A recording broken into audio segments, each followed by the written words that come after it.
Welcome to this explainer. All right, let's just jump right in today because we are unraveling a massive and honestly a seemingly completely contradictory workforce restructuring happening over at Cloudflare.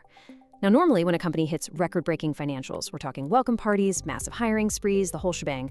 But here, explosive growth is happening right alongside radical workforce reductions. It's a real paradox, so let's figure out why this is happening.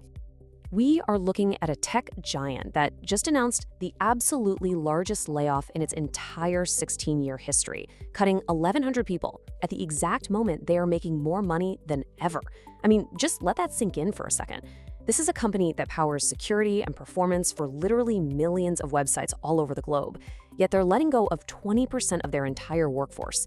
Usually, layoffs follow, missed earnings or some massive strategic failure. But Cloudflare hasn't failed. Actually, they've never been more successful. Okay, let's look at the numbers. In Q1 2026, Cloudflare's revenue hit an historic high of nearly $640 million. That is a massive 34% spike compared to the previous year. They are bringing in cash at an astonishing rate, firmly cementing themselves as one of the most vital infrastructure companies in the world right now. When you see a number like $639.8 million for a single quarter, your first thought is, wow, this company is firing on all cylinders. And they are. The sales are rolling in, and that top-line growth is absolutely the envy of the tech sector. But then, right alongside those record profits, they dropped a total bombshell. 1,100 jobs are being cut from their 5,500-person workforce. This was announced right on their Q1 earnings call by co-founder and CEO Matthew Prince, and he explicitly noted that they had never done anything like this in the company's history. So imagine you're an analyst or an investor listening to that call. You've got a major disconnect on your hands. How on earth do you reconcile historic revenues with a historic workforce reduction? Well, looking at the financial breakdown here, it's totally clear this isn't some desperate cost-cutting measure to save a struggling business. Now, yes, their net loss widened slightly to $62 million, but honestly, in the context of their massive 34% revenue growth, that loss is actually proportionally smaller. More importantly, look at the bottom line metric, remaining performance obligations. That represents future contracted revenue, and it is sitting at over $2.5 billion. That's also up 34%. So this proves beyond a shadow of a doubt that the company is incredibly healthy and aggressively expanding. These cuts are absolutely not about saving a sinking ship. So what's really going on? Instead of cost-cutting, we're seeing a highly calculated strategic leap into what the co-founders are calling the agentic AI era. Matthew Prince and Michelle Zotlin put out a blog post clarifying that these decisions are not based on individual employee performance. And they aren't just talking about, some chatbot that helps you write a polite email. It's way bigger than that. They're talking about artificial intelligence acting as autonomous agents within the company, systems that can actually execute complex workflows from start to finish. They're fundamentally redefining how a fast-growing tech company operates right from the ground up. Now, this shift wasn't some overnight blind leap of faith. The company started with a lot of caution, just testing the waters with AI for their own internal operations. But last November, something just clicked. The tools crossed this threshold of capability, and the internal team started reporting these unbelievable productivity gains. Once that dam broke, adoption just went totally vertical. I'm talking about a 600% increase in usage internally across just a 90-day window. That shows a workforce that completely abandoned old workflows in favor of AI assistance.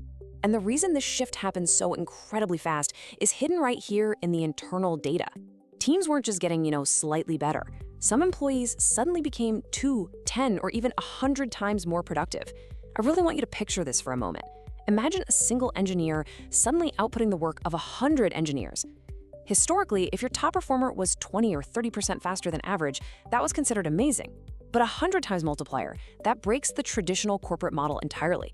If one person with an AI tool can do the work of a whole department, the sheer volume of output generated by the core engineering team just becomes immense, and that creates a massive downstream challenge. Think about the traditional tech company blueprint. If you have an incredibly fast engineer writing a ton of code, you need a small army of human support staff to back them up, right?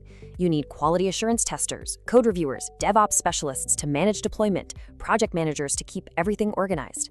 But in Cloudflare's new AI-driven model, that massive web of human support is suddenly totally obsolete. The heavy lifting of review and operations is being handed straight over to autonomous software. This gives us a really fascinating glimpse into the future of software development. Developers are out there doing what's called vibe coding, which basically means using natural language prompts to rapidly generate massive amounts of code structures. And the volume they produce this way is staggering. But instead of handing that output to another human engineer who has to spend hours and hours reviewing it for errors, it goes straight to an autonomous AI agent.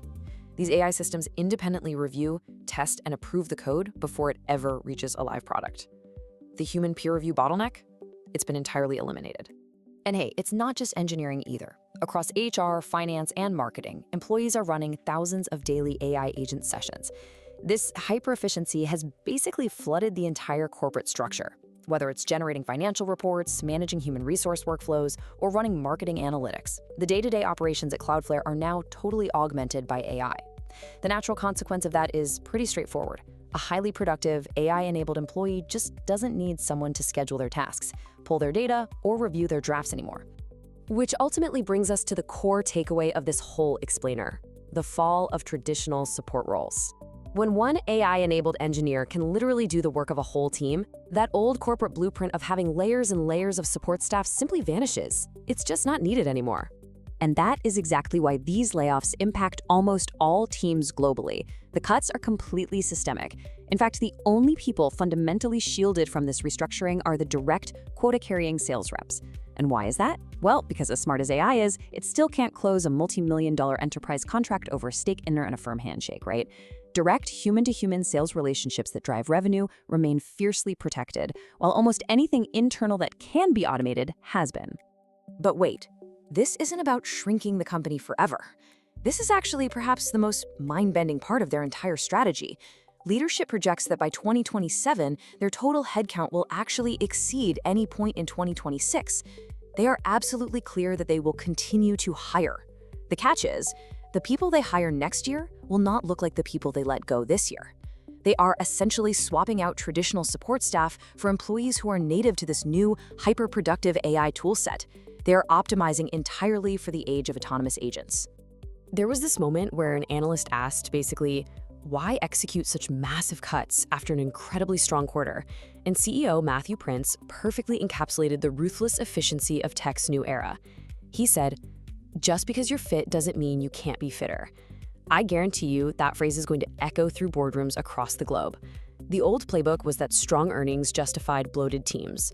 The new playbook, driven by AI, is that strong earnings give you the cover to aggressively restructure and become as lean as mathematically possible. So, to wrap up our explainer today, Cloudflare is not an anomaly. They are the canary in the coal mine. As these autonomous AI agents integrate into more industries, the very definition of a necessary employee is going to change dramatically. If the productivity multiplier continues to grow and the traditional support infrastructure continues to collapse, we really have to ask ourselves, if an autonomous AI agent can make one engineer 100 times more productive, what happens to the other 99?